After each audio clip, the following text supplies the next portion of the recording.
Всем привет! Вы на канале Психология без фанатизма, а значит с вами я, Фомин Никита, и мой несменный соведущий Мистер Спич. Тема: важен ли возраст в отношениях? Для начала давайте применим логику и поймем, какие вообще в этом вопросе могут быть варианты. Их всего лишь 3. Либо вы ровесники, либо младше, либо вы старше. Мне 40, я люблю преподавать, поэтому предпочитаю ходить на свидания с девчонками помладше. Разве то, что ты вечерами забираешь дочку со школы, можно назвать свиданием? Да нет, я не об этом, мистер Спич. Значит, ты занятие сальсой с женой называешь свиданием? Да это вообще не туда. Может, ты тогда про вечерний выгул собаки говорил? Все, закрыли обсуждение, давайте разбираться в теме. Все, погнали. Первое. Вы ровесники. Прошу заметить, друзья, в контексте нашего разговора расхождение до 5 лет все равно подпадает под понятие ровесники. Итак, вы одного или почти одного возраста и планируете сходить на свидание. О чем это говорит? С высокой вероятностью это будет означать, что у вас общий настрой на построение серьезных отношений.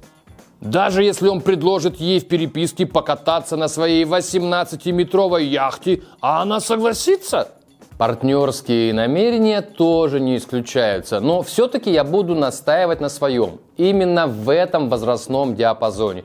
В диапазоне ровесники самая высокая вероятность построить полноценные отношения с перспективой перехода в семейные узы.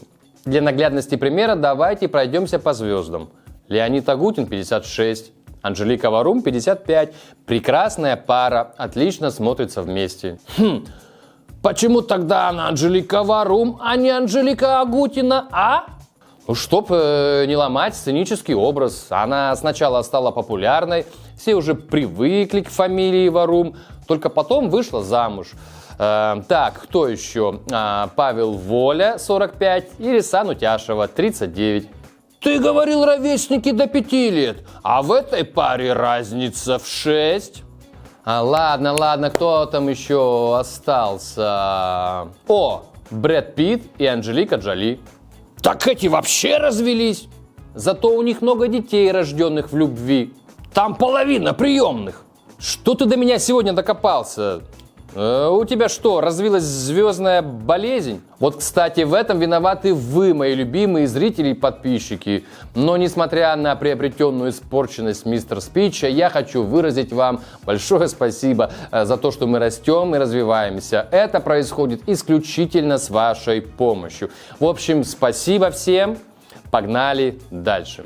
Короче, как ни крути, ровесникам легче всего построить жизнеспособные отношения, потому что они представители одного поколения.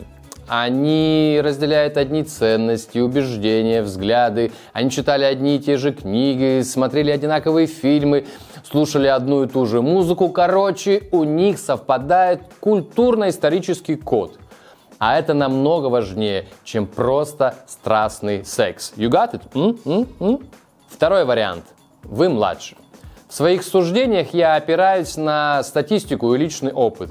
А отношения, в которых мужчины младше, в основном базируются на сексе либо на бабле. Первый вариант – на сексе. Многие женщины во всех возрастных категориях выглядят офигенно. Парням это нравится. К тому же молодые самцы понимают, что партнерша постарше, она постарше. И чтобы получить его молодость, потешить свое эго, похвастаться перед подругами, она не будет делать ему мозги, требовать уж чего-то запредельного. Вместо этого дамочка выдаст круглосуточную лицензию на то, чтоб его кукурузник приземлялся на ее плантации и начнет обучать его полетам.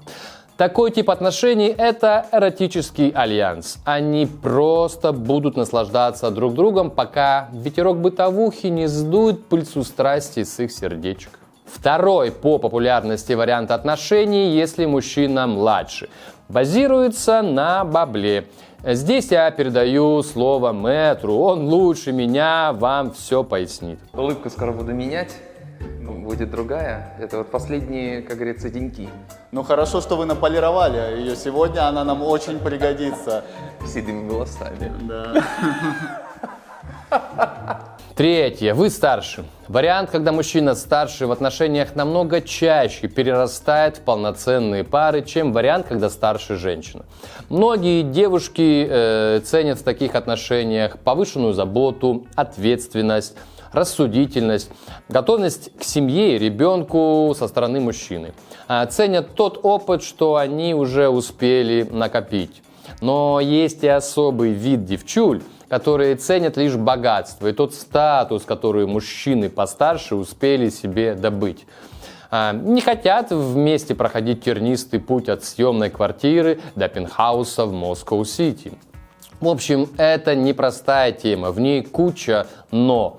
Однако в целом, если вам интересно мое мнение, расхождение в 10, 20 лет – это еще нормально.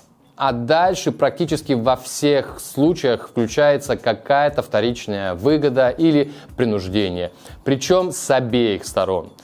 А если не верите мне, то посмотрите на счастливую невесту, изображенную на известной картине «Неравный брак». О, я знаю этого художника, это Пердищев. Почти, Василий Пукерев. Дорогие друзья, тема сегодня действительно интересная, дискуссионная. Обязательно оставляйте свои комменты здесь, на ютубчике. Обязательно пишите, наводите движуху в Телеграме, вот QR-код. Вам огромное спасибо, ставьте лайки. Ну а мы продолжаем. Ну а мы переходим к рубрике «Ответы ежевика». Я задал вопрос, важен ли возраст в отношениях реальным людям, и получил на него реальные ответы. Итак, Ярослава, 31. Старше, не старше. Главное уважать друг друга, доверять друг другу и прежде чем совершить какой-либо поступок, 1000 раз подумать. Чем это может обернуться? Видите, все-таки разница в возрасте слегка настораживает Ярославу. Иначе зачем бы она предлагала подумать, да еще и к тому же 1000 раз? Настораживает. Яна, 28. Я считаю, мужчина всегда должен быть старше, даже если он младше. Вот это по-нашему. Имеется в виду, что он должен быть ответственным и все время как флагман вести отношения, а лучше семью вперед в светлое будущее. Молодец, Яночка. Мы думаем так же. Мистер Спич, он также думает. Он уже занят, пошел кушать. Ну, дорогие друзья, считаю, что мы шикарно проработали тему, важен ли возраст в отношениях. Эта тема дискуссионная, здесь однозначного ответа нет, поэтому все замечательно, решайте сами, но напоминаю, думайте головой, как рекомендовала Яна. Все, ребят, чао, это была «Психология без фанатизма», залетайте еще, мы вас ждем, а пока подписывайтесь и пальцы вверх!